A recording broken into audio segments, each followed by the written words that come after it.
भगत सिंह जी नमन करता हूँ। आप सभी लोगों के आशीर्वाद से बहुत लंबे समय तक बराबर नवलगढ़ के कार्यक्रम में हिस्सा लेते हैं और हर बार जब हम विचार करते हैं तो एक नई बात हमारी समझ में आती है। और यदि कोई वक्ता कोई भी बात कहता है, यदि वो बात आपके दिल में नहीं चुभती है, चाहे वो सकारात्मक चुभे चाहे वो नकारात्मक चुभे, जब तक आदमी सोचने के लिए बाध्य नहीं। भगत सिंह को आपने भी पढ़ा है, भगत सिंह को मैंने भी पढ़ा है। मैं आपसे पूछ रहा हूं कि क्या भगत सिंह मूर्ति पूजक था? बोलिए, क्या भगत सिंह मूर्ति पूजक था? हमने भगत सिंह की मूर्ति क्यों बनाई? हमने भगत सिंह की मूर्ति की जरूरत है या भगत सिंह के विचारों की जरूरत है? जहां सवाल आस्था का है, यदि आपकी आस्था भगत सिंह के प्रति है तो मेरी आस्था रामदेव जी के प्रति है। आप अपनी आस्था को कुछ सरहदों के साल में एक बार वहां मैं तेल की बड़ी हुई चीजें चढ़ा दूंगा, आपका भी मन खुश, मेरा भी मन खुश। हम जो कुछ कर रहे हैं इस मुल्क में बदलाव के लिए नहीं कर रहे हैं, हम हमारे शौक के लिए कर रहे हैं। ये मेरा अनुभव है, हो सकता है ये गलत हो, आपको गलत लगे, क्योंकि जो पाठ्यक्रम में आपने पढ़ा है वो मैंने भी पढ़ा है। अभी कोई ज्यादा उम्र नहीं, लेकिन 77 साल का तो हो गया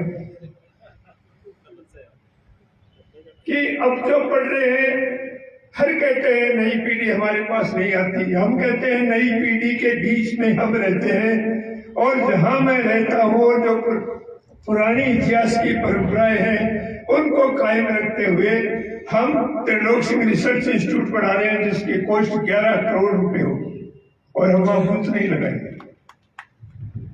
और हमारी तीसरी स्टोरी का काम चल रहा है, मैं उसका, लोगों ने मेरे को चेयरमैन भी बनाया।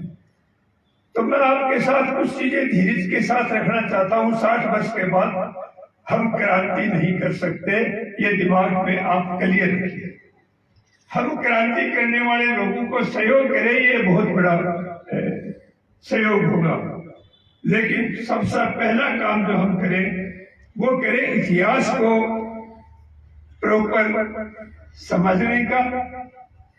अपने जिस इलाके में है उसमें रह रहे उस इलाके को समझने का। अब हम बात करते हैं रामदेव जी करनराम की बात करते हैं शेखावाटी आंदोलन की बात करते हैं, हमें मालूम ही नहीं कि शेखावाटी क्या है। आप में से कितने लोग हो जो शेखावाटी में सबसे विस्तृत रिपोर्ट 495 पेज की किताब के रूप में जो लिखी है 1934 के अंदर विल्स रिपोर्ट, आप में से कितने लोगों ने पढ़ी उसको, जिसमें आपके पूरे इलाके को उसने एक एक जागीरदार से उन्होंने सवाल करके 495 पेज में रिपोर्ट तैयार की। और जो पढ़ा लिखा तबका है, जो सत्ता के साथ रहता है, जैसे अंग्रेजों के साथ सेठ रहे, वैसे ही आज मिडिल क्लास सत्ता के साथ। आप ये मानिए कि 75 वर्ष में जो शेखावाटी का सबसे अच्छा इतिहास वर्णन करने वाली किताब है, उस किताब को इन्होंने हिंदी का अनुवाद ही नहीं करने दिया,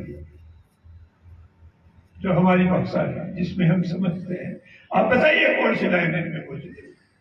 जिस किताब को लिखने वाला ICS विल्स था, जिस किताब को लिखने वाला पंडित शीतला प्रसाद वाजपेयी IAS था, राय बहादुर मुख्य न्यायाधीश राजस्थान था, जिसको लिखने वाला ठाकुर महेंद्र पाल सिंह कोटला थे। बहुत मेहनत से उन्होंने उसको लिखा, बहुत मेहनत से इस इलाके के बारे में बताया। इसलिए सबसे पहले घर से शुरू करो कि हम जो हैं वो हमारे पास क्या है। यदि हम प्राचीन टाइम से देखें तो शेखावाटी एक ऐसा बेल्ट है जिसके पास सोना है, जिसके पास लोहा है, जिसके पास यूरेनियम है। ये अरावली जो दुनिया की महत्वपूर्ण प्राणी रोग है, आपके पास सबसे बड़ा खनिज है। और आपका अनभिज्ञ रहने का कारण यह है कि आप आज के 40 साल पहले या 30 साल पहले आपको मालूम नहीं था कि खिरोड़ का इलाका हमसे खाली करवा लिया जाएगा। आप जो है जहां बैठे हैं उसके नीचे क्या है आपको मालूम नहीं है, ये नासा को मालूम। हमारी गति क्या होगी ये हमें इसलिए मालूम नहीं कि हम सिलसिलेवार देखा नहीं। अब की बार हम कोशिश करेंगे, दिसंबर में बरसी आती है सीकर में, उस तक हम इस 595 पेज की जो किताब है उसकी भूमिका सहित हिंदी अनुवाद करवा दें और आपके पास भी उसको पहुंचा दें। कोई भी जागीरदार बहादुर नहीं था। किसी जागीरदार ने अपनी मां का दूध नहीं पिया। मैं इतिहास से अलग हट कर कह रहा हूं, यदि यह होता तो राजस्थान के इतिहास में पन्ना धाय को नहीं पढ़ाया जाता। यह हकीकत है। मां को अलग कर दिया जाता था, कमर को अलग कर दिया जाता था, और राजस्थान के जागीरदार और राजाओं की स्थिति ये थी कि यहाँ 98% गोद आते थे। इतिहास दर्ज नहीं करेगा क्योंकि किसान तो इतिहास लिखता है, आप और हम इतिहास लिखते नहीं। हम इसीलिए अनुसंधान केंद्र बना रहे हैं कि वहां उन सब चीजों पर रिसर्च हो। यहां बहुत पीछे नहीं मैं जाना चाहता। ये नर है, सिंघाना है, ये इलाके मुगलों के थे, उनके अधीन खानियां 200 वर्ष रहे। जब मुगले रियासत कमजोर हुई तो जयपुर वालों ने ठेका ले लिया और जयपुर के उप ठेकेदार यहाँ के जागीरदार और रावल बन गए। किसी ने लड़कर कोई जमीन नहीं ली है। ये बहादुर नहीं होते थे। इनमें दो सबसे बड़ी बीमारी थी, नशेड़ी की और बहुविवाह पद्धति। ये उसमें ही डूबे रहे। उन्हीं का परिणाम था कि ये जो उप ठेका लेते थे वो पैसे कम पड़ते थे, इसलिए वो काश्तकार को बर्बाद करके वो इकट्ठा करते थे। उसमें यदि हम 1934 से 38 तक इस इलाके को देखते हैं तो इस इलाके को जगाने वाले वो बहादुर लोग थे जो फर्स्ट वर्ल्ड वॉर के अंदर मित्र राष्ट्रों की फौज में गए। जो सैनिक वापिस आए उनका स्टोन झुंझुनू की सब्जी मंडी में निजामत के ऊपर लगा हुआ और उस पर लिखा हुआ है, इस शेखावाटी से 14,000 लोग गए, 2,000 के जुलती हुई 12,000 वापस आए। यह उन लोगों की देन है। उन्होंने कहा यह शिक्षा देना जरूरी है और शिक्षा के लिए उन्होंने प्रयास किया। दूसरा सहयोग यहाँ के लोगों को जगाने में सेठों की भी एक महत्वपूर्ण भूमिका रही है, इसको इनकार नहीं किया जा सकता। क्यों रही है? इस शेखावाटी इलाके में सबसे पहला, और ये जो आज के दिन जिसको अंग्रेजी में कहते हैं फ्रेस्को पेंटिंग, ये फेमस है। नवलगढ़ तो बहुत फेमस है। ये हवेलियां तेल बेचने से नहीं बनी है, ये बाजरे के व्यापार से नहीं बनी है, ये अमल के व्यापार से बनी है। और अमल का भाव चूरू के अंदर एक गुदरी मार्केट हमारा होता था। जो कमरा है माल जी का कमरा, आप जाके देखिए, अब तो माल जी के कमरे में एक रात का रहने का किराया 15,000। उस समय इन्होंने व्यवस्था की थी। और जब माल के केंद्र स्थल रूट के बजाय समुद्री रूट हो गए, बंबई, कलकत्ता और मद्रास, तो वो व्यापारी इन हवेलियों को छोड़कर वहां चले गए। लेकिन जब व्यापारी यहाँ आते तो जागीरदार उनसे भी चोट वसूल करते। पिलानी की तो और भी खराब हालत थी, आज भी पिलानी दो है, एक पिलानी म्यूनिसिपैलिटी की और एक पिलानी बिरलों की। एक पिलानी खेतरी की थी, एक पिलानी मुगनगढ़ वाली। एक पिलानी को बिरला ने खरीद लिया। और मैं सोचता हूं कि बिरला का जो बड़ा ग्रुप था, बिरला, डालमिया, पोजार, इन लोगों को, उनके दिमाग में आया कि सामंतवाद हमेशा तक कायम नहीं रहेगा। अगली जो व्यवस्था आएगी, पैसे की व्यवस्था आएगी, उसमें तुम आगे जब बढ़ोगे, जब तुम्हारी चीजें बिकेगी, तुम्हारी चीजें जब बिकेगी, लोग उन चीजों का नाम पढ़ेंगे, उनके बारे में जानना चाहेंगे। इसलिए लोग शिक्षित होना जरूरी है। वो अपने माल को बेचने के लिए शिक्षा देना उनकी एक मजबूरी थी। ये वास्तविकता है। और यहाँ ऐसी ऐसी कॉलेजें बनी कि जो पोदार कॉलेज की बिल्डिंग है, ये तो ऑक्सफोर्ड की डिजाइन पे सब जगह। केवल राजस्थान में एक ही सेठ ऐसा था जो ये चाहता था कि किसान और आम जनता शिक्षित ना हो, और उसने एक भी प्राइमरी स्कूल नहीं बनवाई। ऐसा शेखावाटी का एकमात्र सेठ था। उस सेठ का नाम है जमनालाल बजाज, जिसकी कोई संस्था नहीं है। और आज इतिहास में सबसे ज्यादा गुणगान उसी का किया। यहाँ के आंदोलन में उनकी कोई भूमिका नहीं थी। आंदोलन का पहला दौर चला उन सिपाहियों के प्रोत्साहन से। 34 से 38 तक का जो दौर चला, उसमें झुंझुनू में इन्होंने अपना जो सेंटर बनाया, विद्यार्थी आश्रम, सीकर में सेंटर बनाया। 32 में पहला इन्होंने जो बड़ा जुलूस भी निकाला। कई चीजें हुई, लेकिन सीकर और झुंझुनू में 32 और 34 के बीच के अंदर आंदोलन एक पीक पर था, जिसमें दमन भी एक तरफ पीक पे था। और उस दमन का मुकाबला जितना आदमी ने किया, उससे ज्यादा मुकाबला औरतों ने किया। 1934 में कटलाथल में 10,000 की जो सभा हुई औरतों की, 144 लगाने के बाद क्यों सभा हुई? पहली मांग औरतों की पढ़ने की नहीं हुई। पहली मांग उनकी ये रही शेखावाटी में कि हमें सूती कपड़ा पहनने की इजाजत दी जाए। उनको ऊनी कपड़ा पहनना पड़ता था। और आप जानते हैं कि पहली जो ऊन आती है भेड़ के बच्चे की, इसकी लोवड़ी बनती है। ओढ़ने की जगह उसको लोवड़ी ओढ़नी पड़ती। और यहां तक कितनी पाबंदी आप मानोगे कि औरत अपने घाघरे में गुलजन नहीं रख सकती थी, नाड़ा डालने के लिए सिल नहीं सकती थी, उसको ऊपर ही बांधना पड़ता था, जिससे उसको बांध करके कहीं भी घसीटा जा सकता। एक अत्याचारों की चरम सीमा थी। जो 34 से 38 तक का जो आंदोलन सीकर और झुंझुनू और इस इलाके का हम देखते हैं, जो कुर्बानियां देखते हैं, तो उन कुर्बानियों के दौर में लोग खड़े हुए।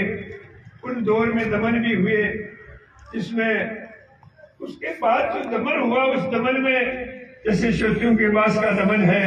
21 जून 1934 को जय सिंहपुरा का मर्डर है, जिसमें टीकूराम शहीद हुए हैं। कई और जगह भी उसमें इन्होंने खुला किया है, अत्याचार किया है। लेकिन अत्याचार के बाद जब दूसरा दौर आया 1942 के समय, हरिजन अखबार में ये लेख छपे हैं बहुत बार कि जहां राजाओं का राज है, जहां जागीरदारों का राज है, वहां कांग्रेस का गठन नहीं किया जाए। और राजस्थान में कांग्रेस का गठन जून 1949 में उदयपुर में हुआ पहली बार। और कहते हैं कि भारत आजाद 15 अगस्त 1947। भारत एक नहीं था, भारत दो थे। एक वो जो अंग्रेजों का भारत था, एक वो जो राजाओं का भारत था, princess India and British. Princess India के लिए ये था कि अंग्रेजों किसी की दखलंदाजी नहीं होती थी, महत्वपूर्ण पोस्ट उनके पास होती थी और राजा को एक राजाशाही का राइट था। हम उसके शिकार थे और हमारा जो आंदोलन है, उस समय आंदोलन के दो रूप थे 1942 में जो आए हैं। एक रूप था एंटी फ्यूडल और एक रूप था एंटी फ्यूडल और एंटी इंपीरियलिस्ट।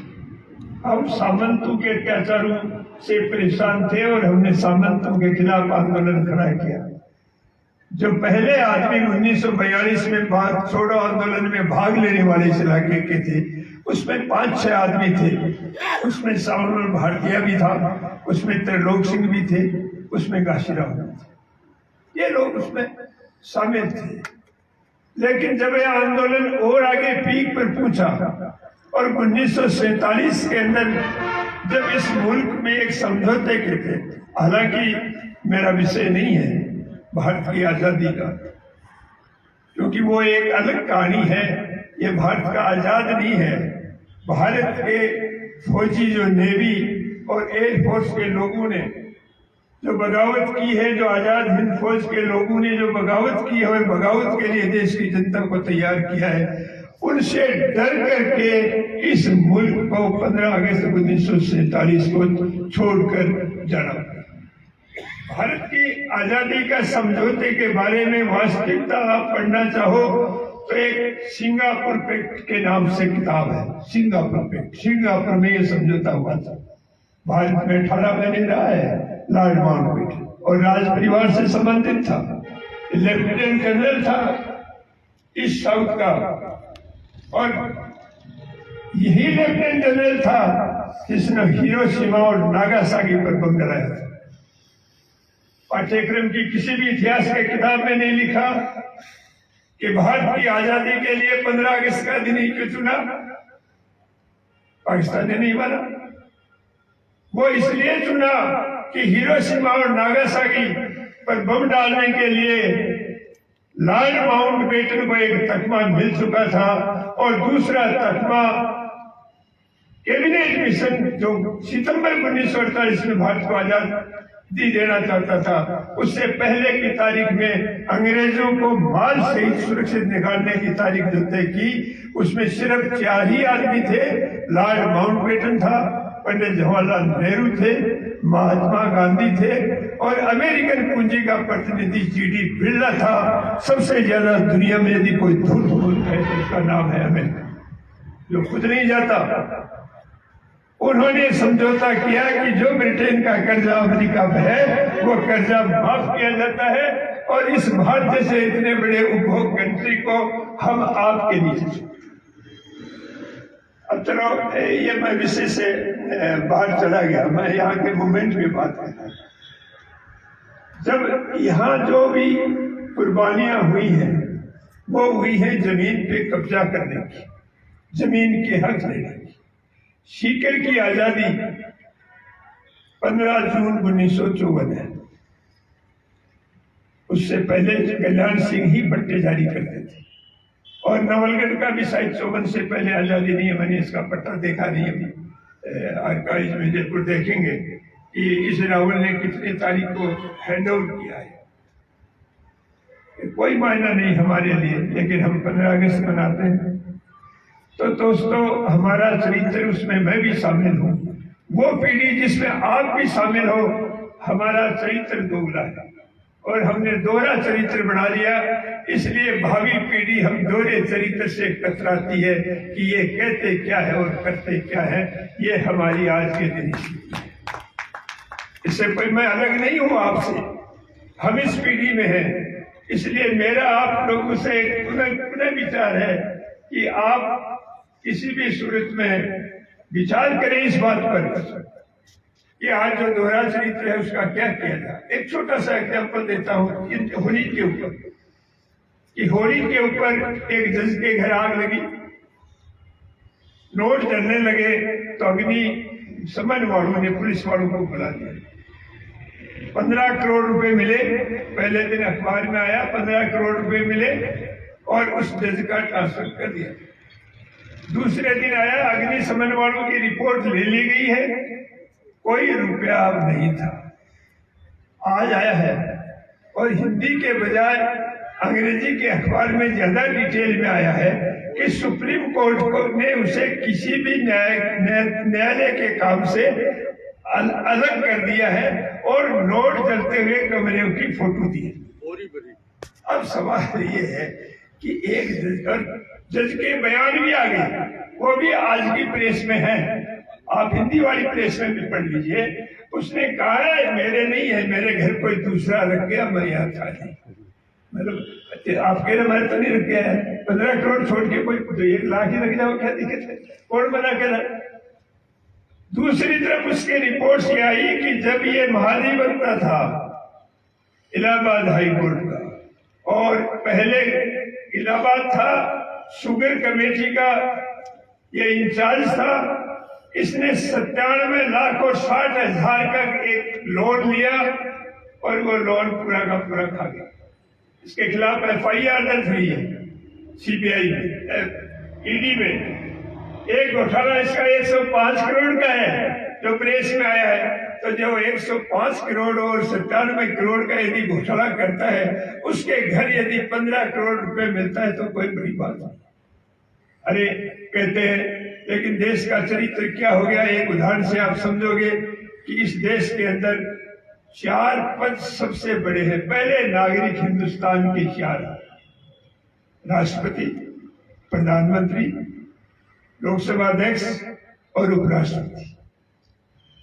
उपराष्ट्रपति आपके जिले का ही है, क्या उस पद के काबिल है? ईस्ट इंडिया कंपनी ने एक नियम बनाया था कि जो महत्वपूर्ण पद है वो राज की वफादारी के आधार पर दिए जाए, और जो जनता में और लोग हैं उनको पद नियमानुसार दिए। आज किसी डिपार्टमेंट में देख लीजिए, फौज में यदि आप ईमानदारी से काम करते हैं तो आपको लेफ्टिनेंट कर्नल और कर्नल से घर भेज देंगे, किसी भी डिपार्टमेंट में, और वफादारी से करते हैं तो आपको कुछ भी बना देंगे। इसलिए दोस्तों, यह जो दोहरा चरित्र है, हमको खुद को हमारे अध्ययन से हमें सुधारना पड़ेगा और नई युवा पीढ़ी को समझना पड़ेगा कि वो क्या चाहती है, यदि देश का बदलाव करना है या इस देश को दोबारा अफ्रीका बनाना है। प्राकृतिक संपदा तो अफ्रीका के पास भी बहुत है, प्राकृतिक संपदा हमारे पास भी बहुत है। आपके झुंझुनू जिले के पास थोड़े दिन बाद सोने की ओपन माइंस होगी, 100 फीट गहराई के नीचे सोना है, लेकिन ये नासा को पता है, आपको और हमें पता नहीं है।